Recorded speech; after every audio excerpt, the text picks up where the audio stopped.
ఈ రోడ్డు ప్రమాదాల మీద రాష్ట్ర ప్రభుత్వం ప్రతిష్టాత్మకంగా తగ్గించాలనేటువంటి ఒక కార్యక్రమం తీసుకొని మా డీజీపీ గారు రాష్ట్ర ప్రభుత్వం మొదలుపెట్టిన ఈ అరైవ్ అలైవ్ అనే ప్రోగ్రామ్, ఇది 3వ దశ ప్రోగ్రాం నడుస్తా ఉంది 25 నుంచి 30వ తారీఖు వరకు.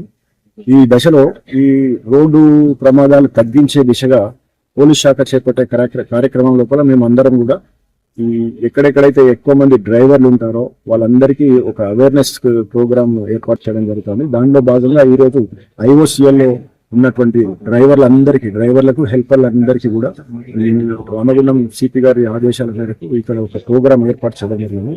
దీంట్లో ఈ డ్రైవింగ్ లోపల ఉన్నటువంటి ఏ రకంగా యాక్సిడెంట్లు జరుగుతున్నాయి, వాటిని ఏ విధంగా తగ్గించాలనేది ఈ ట్యాంకర్ డ్రైవర్లందరికీ కూడా ఈరోజు ప్రోగ్రామ్ ఏర్పాటు చేసి వాళ్ళ లోపల ఒక అవేర్నెస్ కార్యక్రమం చేయడం జరిగింది.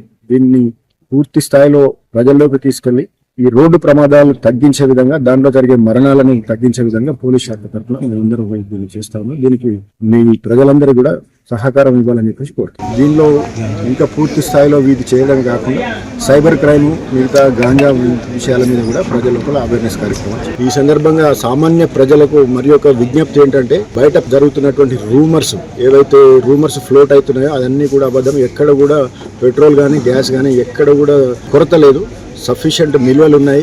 కాబట్టి ప్రజలు పూర్తి స్థాయిలో దాన్ని ప్యానిక్ కాకుండా, భయాందోళనకు గురి కాకుండా, ఎక్కువగా ఇబ్బంది పడకుండా వాటిని స్టోర్ చేసే విధంగా కాకుండా పూర్తి స్థాయిలో వాళ్ళు చాలా సామాన్యంగా ఇంతకుముందు అయితే ఎట్లయితే వాళ్ళు వాడుకుంటున్నారో అదే విధంగా ఉండాలి తప్పిస్తే వేరే వచ్చేటువంటి రూమర్లకు గురై ఆందోళనకు గురి కావద్దని చెప్పేసి కోరుతాము.